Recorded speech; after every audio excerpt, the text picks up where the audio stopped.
Welcome to Behind the Badge. In this episode, we are honored to host Chief Inspector for City Response, Mr. Anwar Ahmed. Anwar oversees critical response to incidents and emergencies across the city, ensuring swift and effective action. Join us as Anwar sheds light on the challenges of city policing, the strategies employed to handle high-pressure situations, and his experiences leading a dedicated team in keeping the city safe. Get ready for an insightful look into the crucial role of city response with Mr. Anwar Ahmed. Hello, how are you? I'm all good. Thank you. And are you ready for this interview? Of course. Okay. So, Mr. Anwar Ahmed, when did you join Nottinghamshire Police? Okay, so if I give you a bit of background about myself. So, like many South Asian families, my parents came from Pakistan into this country. My father could speak English, my mother couldn't speak English, but they worked hard in factories, didn't have much money, but through hard work were able to make a life for themselves. So they instilled some really key values in me in terms of hard work, resilience, never giving up, big on education, go to college, go to uni and all the rest of it. So that's had a massive impact on my life. So, you know, went to university, got my degree, and then I was kind of not sure what to do in life, really. I wasn't sure where my interest lied. So I worked in a bank for a bit, maybe I think it was a year or two, but I was just getting bored, you know, going home, going to work at 9 o'clock, coming home at 5 o'clock, and then there was nothing exciting. So I thought to myself, you know, is this really what I want to do for the rest of my life, for the next 30 years? I wanted something that was exciting, that would challenge me. I'd be excited about going into work, and I didn't want to do the same thing every single day. I wanted a new challenge, and the only job that came to mind was being a police officer. So I applied, and I got through all the stages first time round without any issues, and 24 years later I'm still here. So you have been with Nottinghamshire Police for 24 years. Yeah, so absolutely. how old were you and what was the year when you joined? So I joined in, it was actually today, yes, Today, in okay. July in 2000. Wow. So today is the day that I joined 24 years ago. So yeah. And how do you feel at the minute? You know, the time has gone so quick because it doesn't feel like coming to work, or it doesn't feel like work because I enjoy it so much. It doesn't feel like that I'm working or it's a chore. I get up in the morning and I'm really glad to come to work. I have a spring in my step, looking forward to the day ahead, looking forward to the challenges ahead, knowing that you know the work that I do will make a massive difference to the community. So I still feel fresh. I still feel like it's my first day. So it doesn't, you know, and the time has gone so quick. I can still remember my first day at work. It was in Bulwell, at Bulwell Police Station, and it was a time when it was that really small station. It was like a shed. So people who know Bulwell will know it was next to the church on off Highbury Road, and it was a small station, a bit like a shed. But that's how a lot of the stations were in those days. So yeah, I still enjoy what I do. So what role did you join in?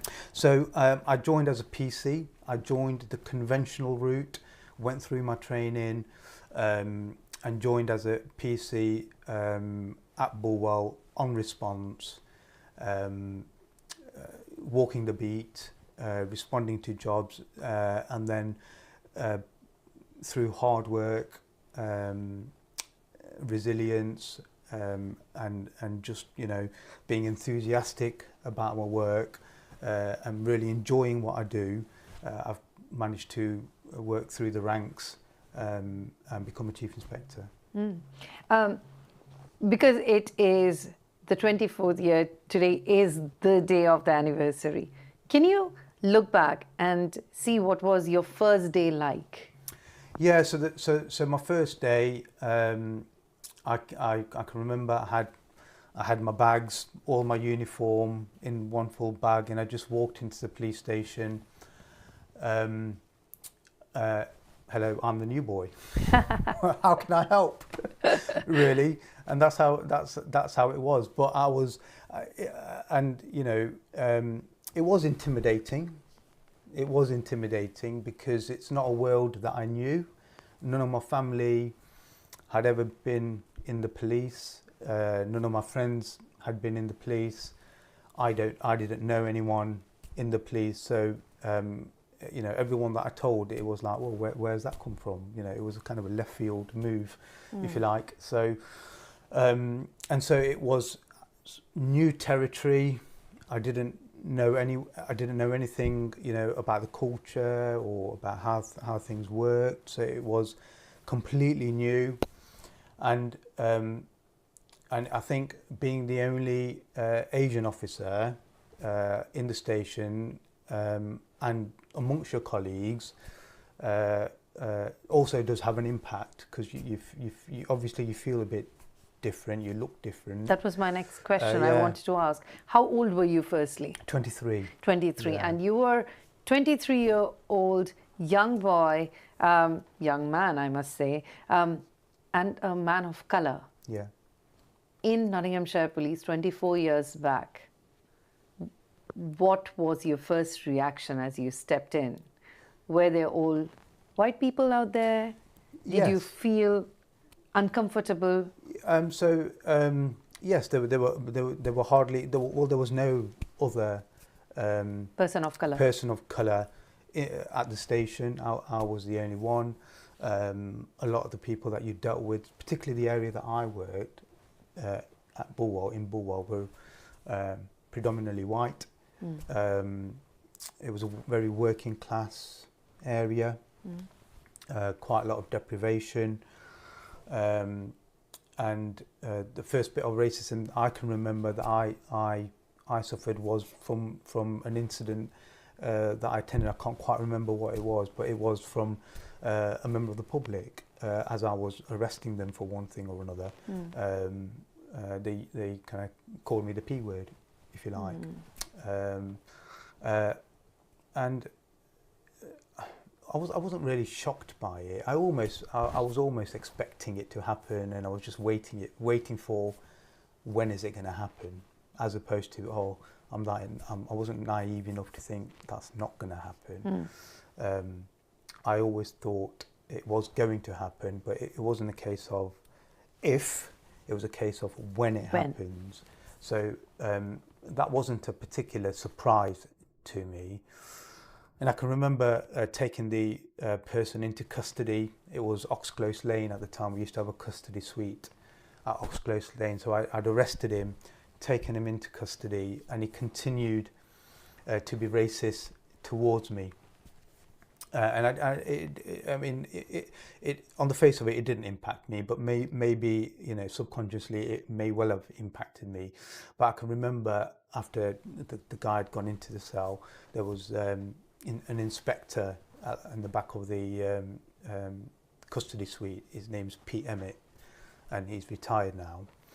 And he said, Anwar, I thought you did really well not to bite back, not to rise up to his abuse that he was giving you, and he gave me what you call a positive record for being resilient and not you know, challenging or reacting to what he was saying. But and over time you shouldn't get used to it.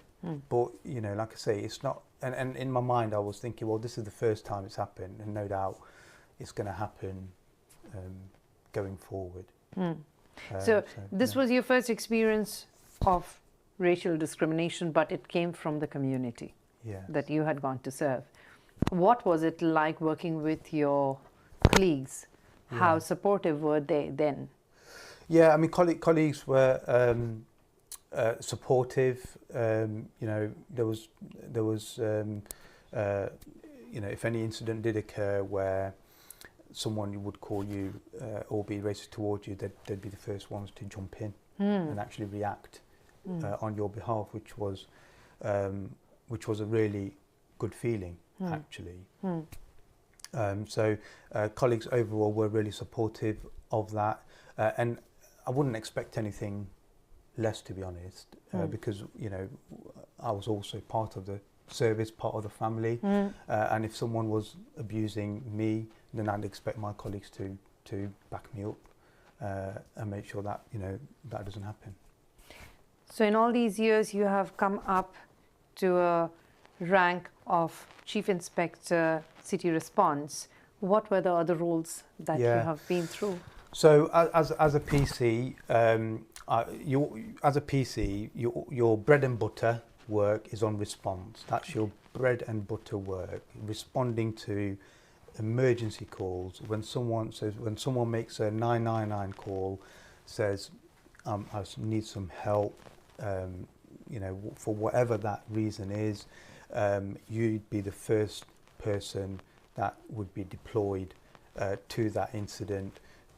And it can range from anything. It can range from a domestic incident. It can range to an assault, to shop theft, to even, you know, I've been to murders and serious incidents like stabbings and or rape. It could be anything, and all of those bad things that happen in society, you'd be the first person that would go to it. When others would be running away and try and not get caught up, you would be the one that would be running towards it. And trying to solve that problem. So that is your bread and butter work in response policing, and you know, that role teaches you a lot. It teaches you discipline. It teaches you resilience. You have control. You've got to have control over your emotions. It challenges you mentally, physically, emotionally, so you've got to be really, really strong mentally to do that role, I think. And so I did that for a good few years. Then I moved on. Can you remember how many years? I think I did that as a PC for about 3 years. Okay.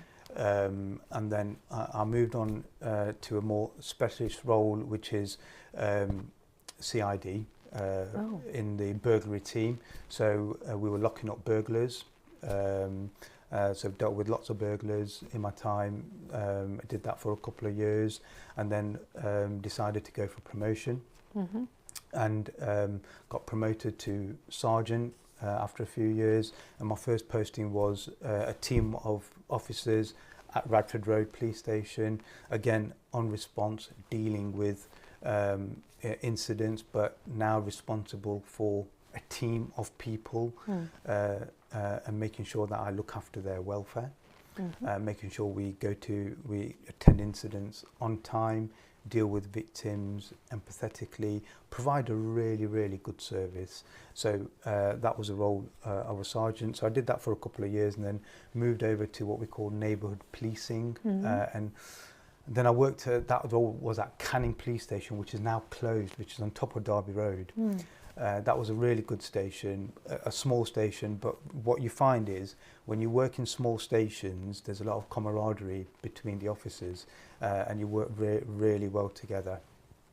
And during that time, as a sergeant, dealt with you know, a variety of neighbourhood issues, ASB issues, quality of life issues on neighbourhood policing, and that area was a real mixed bag, because on the one side you had the Park Estate. I don't know if you know Nottingham, yes. which is very affluent, very rich, very affluent. They've got their own set of issues. And then on the other side of Canning, you had Radford Road area, Radford beat, which again, working class, economically deprived, had its own set of issues. But then mixed into all of that was 40,000 students from the universities, yes. which had its own set of challenges. So it kept me really busy. But I did sergeanting for a couple of years, and then I was then acting inspector at Canning Circus Police Station, and then did that for a few years and went for my inspector's interview, passed my inspector's interview, and then I did various other roles as an inspector, was inspector for the city centre, nighttime economy policing, but also dealing with issues in the city centre. Did that for a few years, and then eventually I got promoted to chief inspector. Although, during those periods of promotion, there were times, for example, I failed my first sergeant's exam, I failed 2 chief inspector interviews, and so what I'm trying to say is you've got to carry on. Don't give up. You will get there, but it takes a lot of hard work, it takes a lot of resilience, it takes a lot of focus, and there's a price to pay as well with your family life. As a police officer, there is definitely that that balance that you need to have. So now and then when I got promoted as chief inspector, I got posted to Mansfield, in the county, if you like. That was really insightful because I'd never worked county before, and just the biggest challenge in the county is its geography. It's absolutely huge. Yeah. The city is just like a small area, but it's densely populated. The county is vast in its geography, and everything is just so spread out. So the county had its own challenges when it comes to policing, and the city obviously has got its own challenges. So I've been around across the force. I've been to every station across the force. I've worked in all the core departments within the organisation, so I've got a good understanding of policing. So now you're back to the city. Yes. And you are the Chief Inspector for City Response. Yeah. What does this role entail? So I feel very privileged to be in this role because it's a role where I think you can make a real difference to the culture and professional standing of the colleagues that you work with, but also really make a difference to the service that we provide to the victims. So I'm responsible for over 300 officers in response policing. So my role is to make sure that we absolutely are professional in our duties. We set high standards, not only when we are inside the station and dealing with our colleagues and interacting with colleagues, but also when we are out in the public. We portray what we call our proud values. Proud values being professional, absolutely professional in how you deal with your colleagues, show respect for all, respect your colleagues and members of the public. We are all one team, so we work together for a common objective goal. We have integrity and honesty in how we discharge our duties, but we also are innovative we take pride in doing things differently. So we have the proud, that's our values, that's what my job is to instill in my officers, in the way they behave and conduct themselves, both inside the station and outside the station, but also when we're dealing with crime, make sure we investigate crime properly. We provide a really high quality service. We update our victims as often as they want us to update them, and we keep the public safe by arresting offenders and putting them behind bars. Is there any special training that the officers need to go through? So in order to be a response officer, you have to be master of all trades. Okay.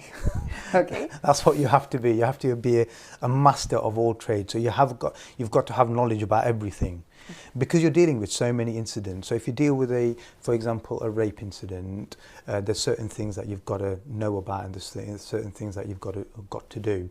If you're dealing with a burglary or an assault, there's certain things that you've got to do. So you've got to have knowledge about a lot of different things, and most of our response officers go through some really tough training through training school, both physically, make sure that they're physically fit, but also they have special driver training for them to respond in blue light response. So you've got to go on a driving course for you to be able to, and you have to pass that course to a high standard for you to then get in the car and activate those blue lights and then go to a job.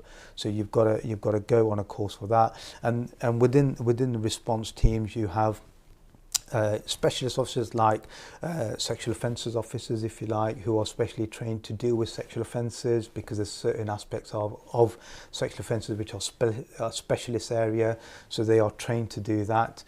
So even within the response team, you have specialist officers to deal with things like that. But all these incidences can have a toll on the emotional person. Yeah. Right, the emotion of the officer. Yes. How do you take care of that? Yeah. So it's not an underestimation, but this is not an easy job. It's a difficult job. It's a very difficult job. A very difficult job, because you're dealing with people when they're at their most worst, if you like, whether they're emotionally, mentally, physically, when they're going through trauma, and you have to try and make sense out of chaos quite often. And that is a really difficult thing to do. So my officers do that day in, day out, and it does take a emotional, mental toll on them. But we've got some really good supportive networks within the organisation where they can turn to for help. So we've got what we call the Federation, who represent officers. They can find support through the Federation. There's other organisation support groups within the organisation who they turn to. But quite often, what happens is officers turn to each other. They turn to their colleagues, and they are a source of support for each other. And that's why you get some really good camaraderie on the team, because they've gone through incidents together, they've dealt with it together, so they'll come away and maybe talk about it, take 5 minutes out and just talk it through before they're ready to go to the next job. So there are a lot of support networks within the organisation, but we support each other as well on a day-to-day basis to make sure officers are mentally and physically well to carry on doing this job. And this, as well as the high impact role it is, it's also shift work. So you're working 2 day shifts, 2 afternoons and 2 night shifts. And when I was young, in my 20s, I'd be able to do 2 afters, 2 days and 2 nights without a problem. On my last night shift, I'd still go to the gym, do a session at the gym and stay awake until it's time to go to sleep at 9 o'clock in the evening. But if I did a night shift now, it'd take me 4 days to recover. So I definitely was thinking of putting in that question. How does it feel now that it would feel quite traumatic, I think. So even shift work, and there's lots of studies to show that shift work is unhealthy and all the rest of it, and the impact it has on your family life is another aspect of it, where your family have got to be very patient with you. And for me, I've never talked about anything at home about work. So if I've gone to when I was younger, if I'd gone to a particularly horrific job, a stabbing or a murder, or someone's been slashed or whatever it is, I'd never talk about it when I get home.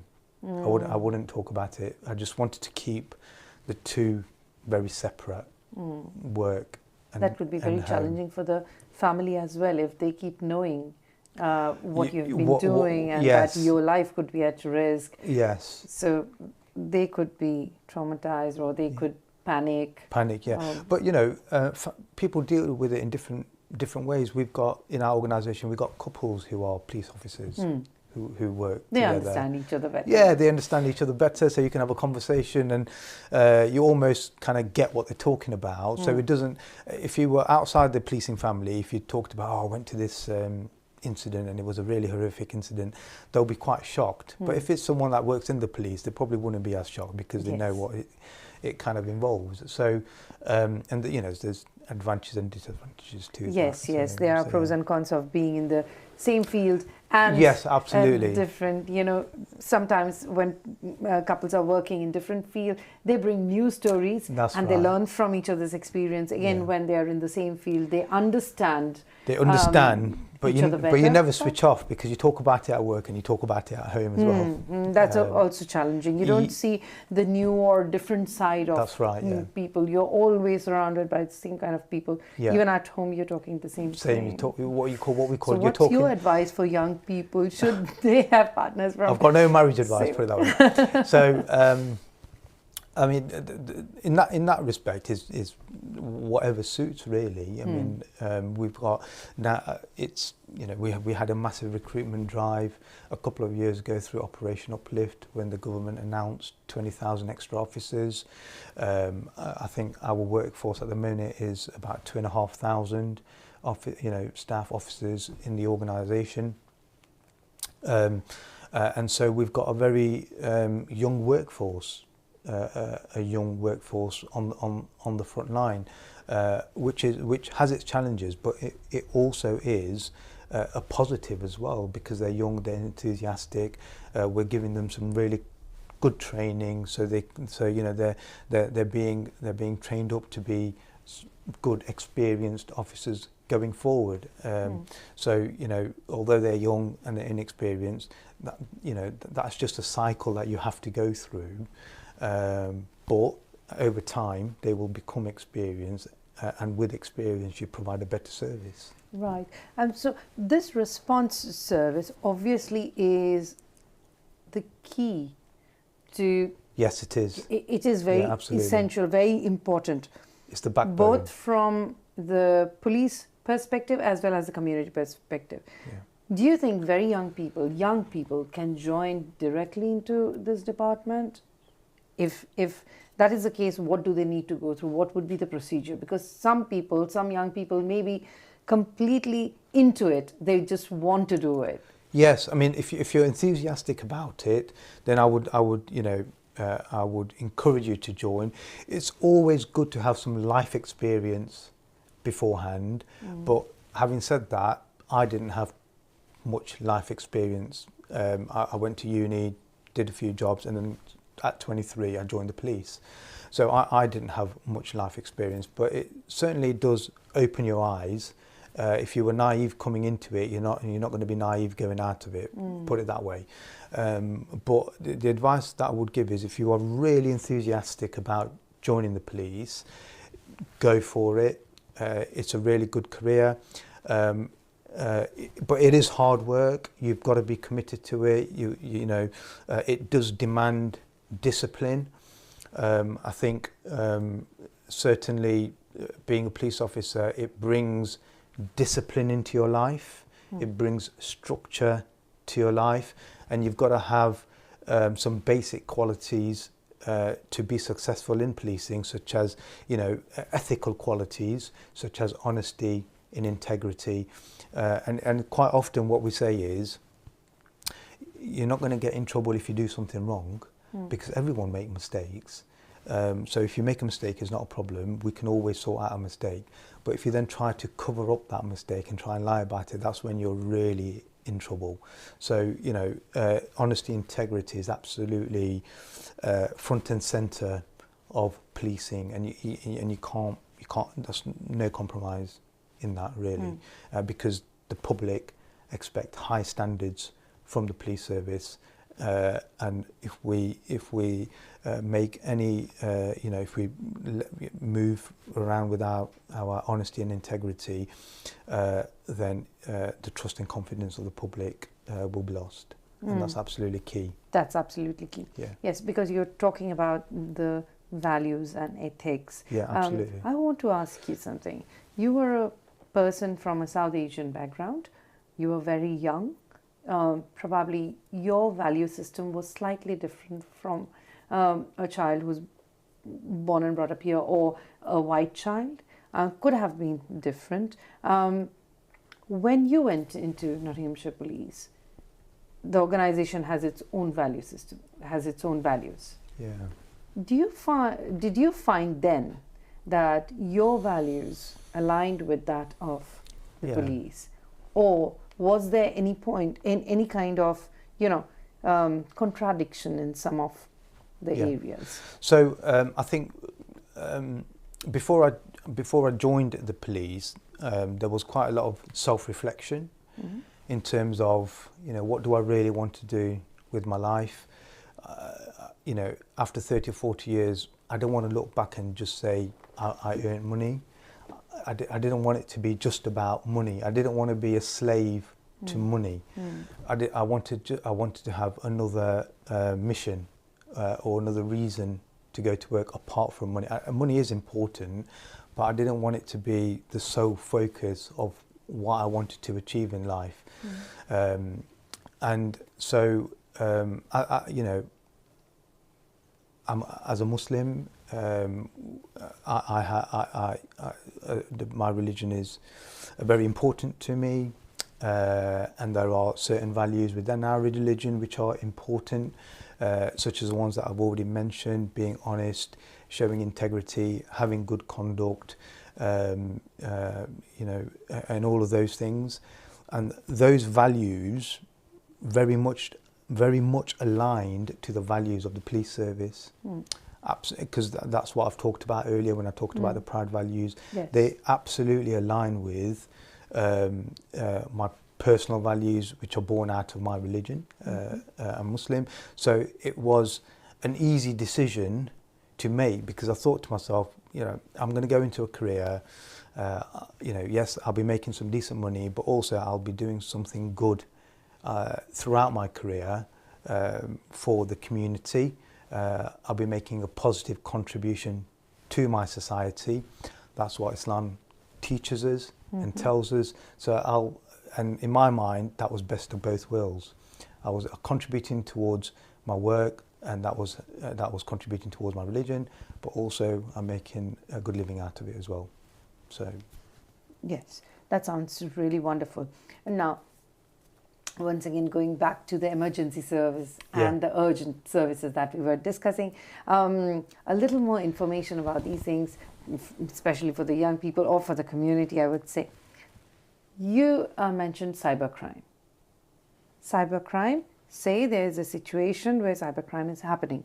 For example, I have known at least 2 people, if not more, who saw their bank balance reducing, the money going out. They can see it. It's happening. What or how can police help in this situation?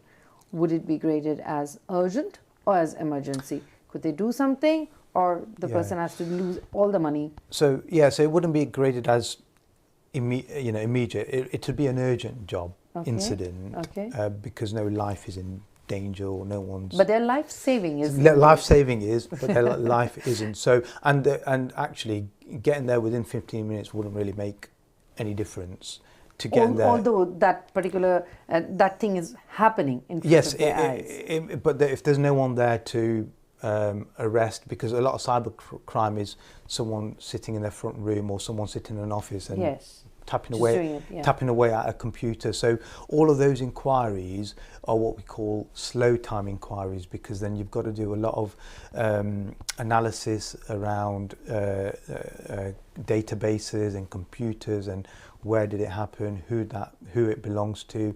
So we have a dedicated cybercrime team who are experts in dealing with cybercrime. So if a crime like that did happen, then we would refer it to that team who've got the equipment, the knowledge, the expertise. They go through some additional expert training to be able to track what's happened and be able to try and find the suspect and also try and recoup the money back. So you wouldn't necessarily have a response officer dealing, no, obviously not. Dealing with that. You'd have a more specialist department dealing with that. But then the department wouldn't intervene even if the response team came to know of the incident happening at that particular moment. No, they wouldn't intervene when it's happening there and then, because if there's no suspect to arrest, and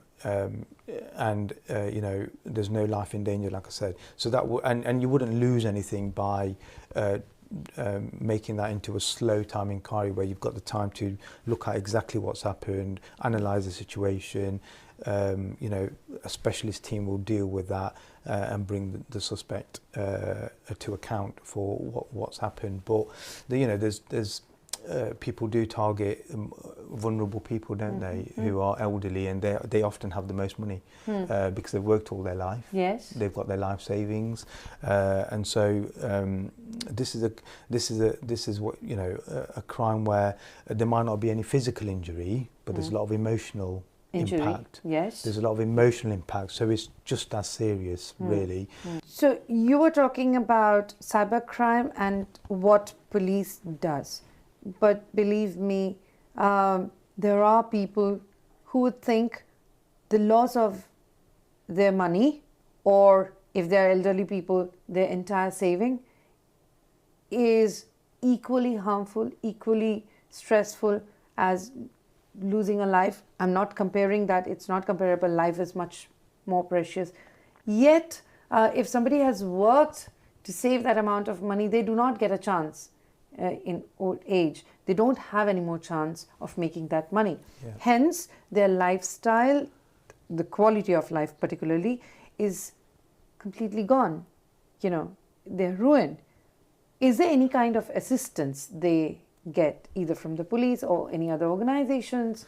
Yeah, so I think the likely assistance they would get is probably from the banks, if you like. So if someone's done a fraud, for example, on your credit card and you've reported to the police and they can see that the credit card company can see that it was an unusual transaction and something that you've not committed, then they would refund the money back.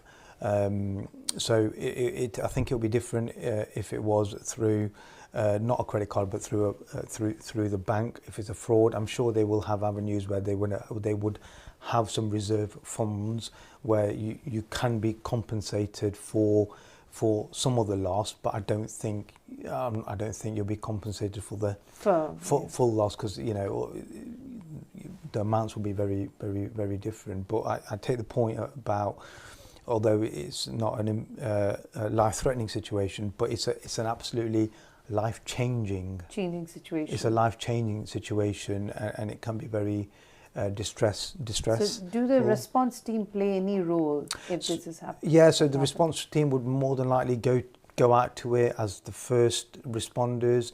So the community will see the response officers first.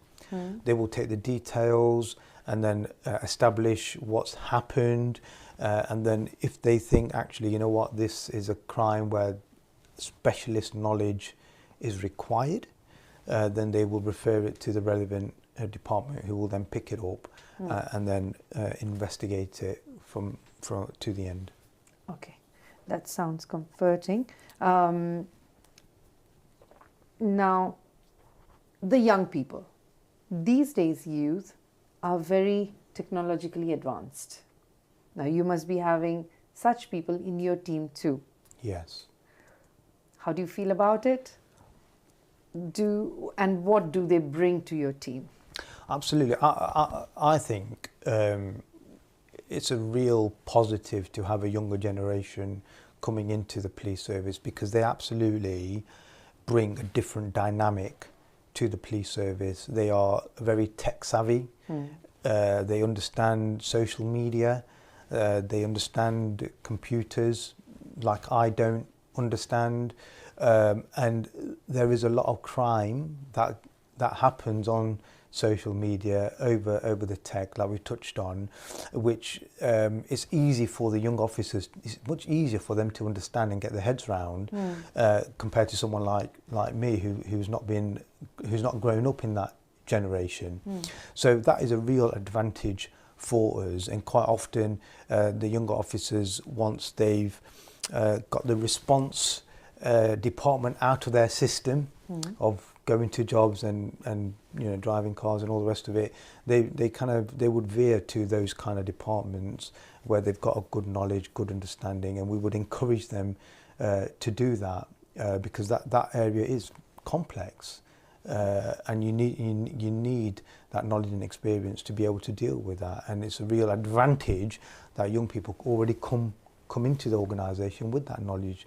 Really, so that is a real positive for us. But having a young workforce, I've always said it's a positive thing because we can teach them skills, we can teach them the knowledge, and we can teach them the standards that we expect, and they can have a very fulfilling career in the police service. Now, I'm not going to sit here and say it's for everyone. It's not. There are some that come into the organisation and within a week, it's not for me, and which is absolutely fine because it's not for everyone. But my view is it does take an extraordinary person to work in the police service because of the risks you take, because of the issues that you deal with. There's so many parts of your personality and emotions that are challenged every single day, and to walk away and still be able to come in the next day and do it all over again does take a special kind of person. So looking back again into your career, is there any specific area or areas which were more exciting and fulfilling for you? Yeah, so I really enjoyed response work because I was young, I was enthusiastic. I am still enthusiastic, but not so young anymore. But I wanted to get out there. I wanted to arrest robbers, wanted to arrest burglars, go out to job, be the first one there. And I come back to my ethnicity. Being from an ethnic background, I wanted to prove I can do this job as well as, if not better, than anyone else. So that kind of spurred you on to, right, I'll go to that job, I'll do that, I can do that. So you have that enthusiasm.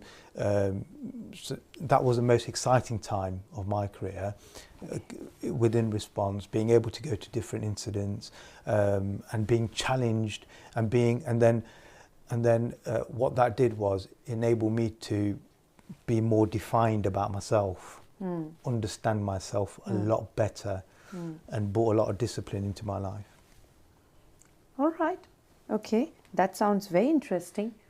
You're in quite a senior role.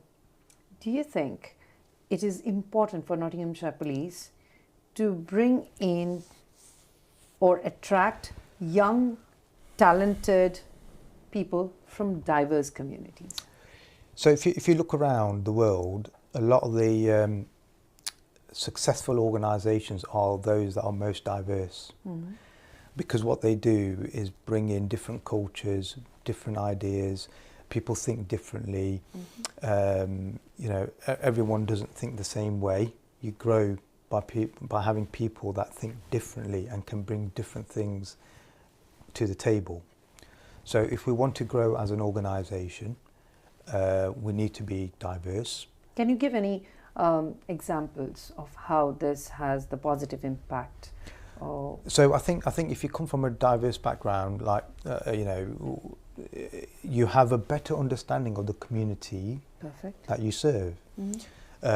So and that's why it's important to be able to reflect the community you serve. So if you grew up with no interaction with ethnic minorities, you've had nothing to do with ethnic minorities, you don't understand their culture, you don't understand how they feel, how they think, if you don't understand any of that, and then you come into policing, I'm not saying you can't do it, it just makes it more difficult, and you might not actually understand the culture of your community. Whereas if you've got that background, you can relate to your community better, you can engage with your community better, you can deal with incidents from your community better. They will have confidence in you because they see someone that is similar to them within the organisation, and that will bring confidence. So it's, especially in our organisation, it's really important that we do reflect our community, because that helps us do our job better, do policing better if we are diverse. Last but not the least, let's talk about the rewards and impact of working in the police force, especially in Nottinghamshire Police. If you reflect in your career, and if you are to take bits from that and give it as a suggestion to the young people, what would you consider as the most rewarding thing, apart from being disciplined, being able to serve the community? What is that elemental thing that you found very enriching and rewarding? And also, what may have a very positive impact for any young person wanting to be in this organisation? So I think what was really rewarding for me and what really excited me was always learning something new. I've been in this organisation for 24 years and I'm still learning. I still don't know everything about this organisation. So when you come into work, certainly if you're on response, you don't know what you're going to go to, right? And for you to be able to think on your feet, attend a job, and be able to deal with it properly, make a difference to the community, that is really rewarding. But also it helps you with your personal growth as well, because you feel more confident.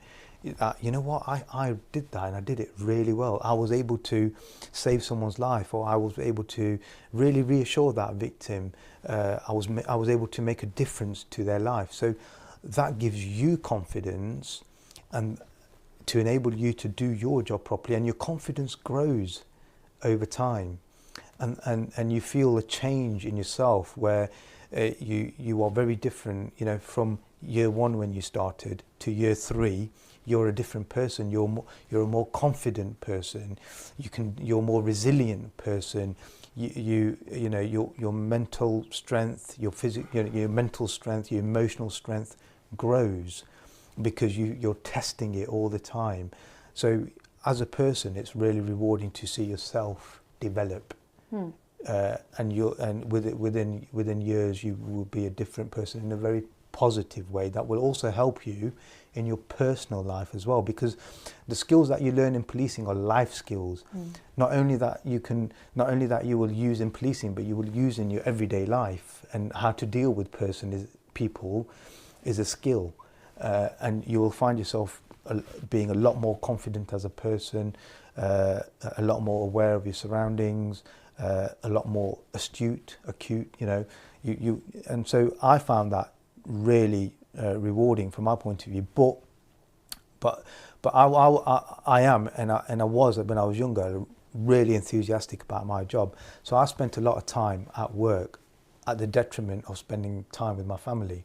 So I've got 2 children, I've got a wife, 2 children, and certainly I felt I've missed on seeing them grow up, because I spent so much time at work because I wanted to make a success out of my career. So if I was to go back and do it all again, I'd probably try and find a better balance. And that's completely up to individual to find that balance, isn't it? Yes.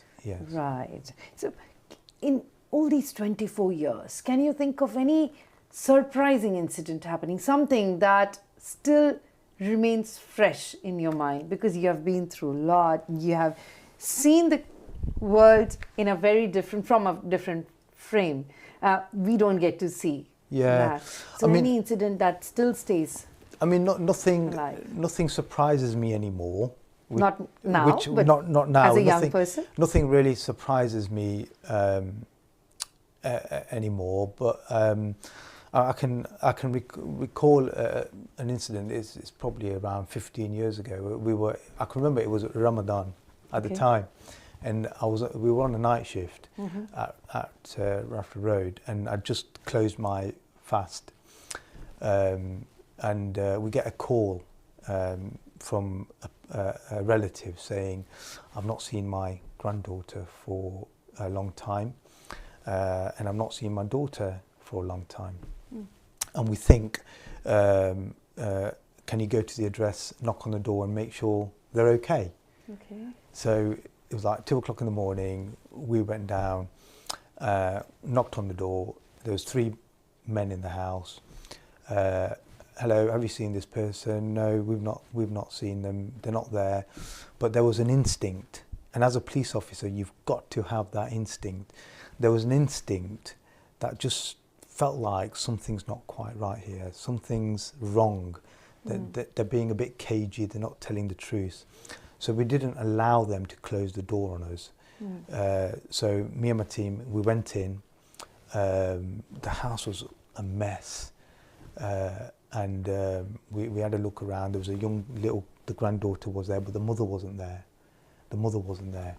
So then we had a look around, and we opened the cellar door, and she was at the bottom of the cellar door, and she'd been there for about 2 weeks. Okay. Yeah, so they got arrested for murder, and they got taken away. But that quite often happens in policing, where a job comes in and it seems very, very not normal, but a very not a particularly serious job, but then it develops into something that you didn't think was going to happen. That happens quite often in policing. So you've got to be ready for anything, and you've got to have that instinct to judge, to actually, you know, they're telling me one thing, but their body language is telling me something different. So if we had walked away from that incident, she would have still been there for God knows how long.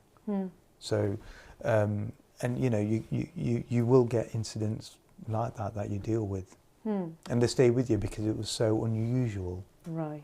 Yes. Wonderful. That's something. Yes.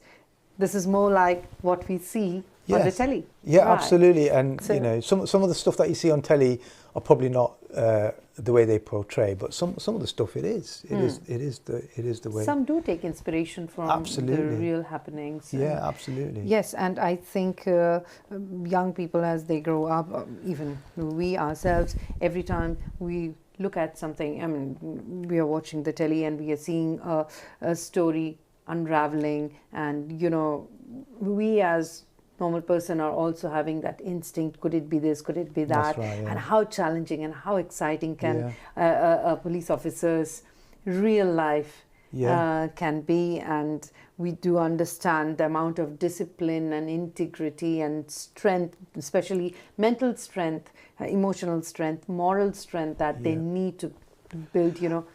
And that's what they are heroes, actually. Yeah, absolutely, they're heroes, and that's the standard that the community expects from police officers, and that's the standard that we have to deliver as police officers, and we shouldn't do anything less. And you're right, they are absolute heroes, and like I said earlier, police officers run towards danger when other people are running away from it. Yes. And they run towards it why? To keep people safe, and to provide a really outstanding service, because that's what we do, and that's why it takes a very special person to become a police officer, because you know anything can happen, or you might not go home that night. I think things have changed from community perspective as well. Things have changed. The fear has slightly, lessened or receded. After that, we definitely see more police officers on the street, especially in the city. If you're going out, that's good to hear. night, yes, and that definitely feels safer. Yeah. So thank you very much, officer, and it was a wonderful interview. You gave us a great insight into policing as well as the response duties, emergency, urgency, how you stand by people at all times when they need you most. And definitely this is very reassuring and encouraging, especially for the young people. Yeah. They can definitely look forward to being a part of Nottinghamshire Police, because this is not just rewarding, fulfilling, will have much to grow as a person and in your career, but also there's a lot to be proud of. Yeah, absolutely. And you could be a role model for the entire community, for people younger than you. You can make your family proud, your friends proud. There's a lot of gain.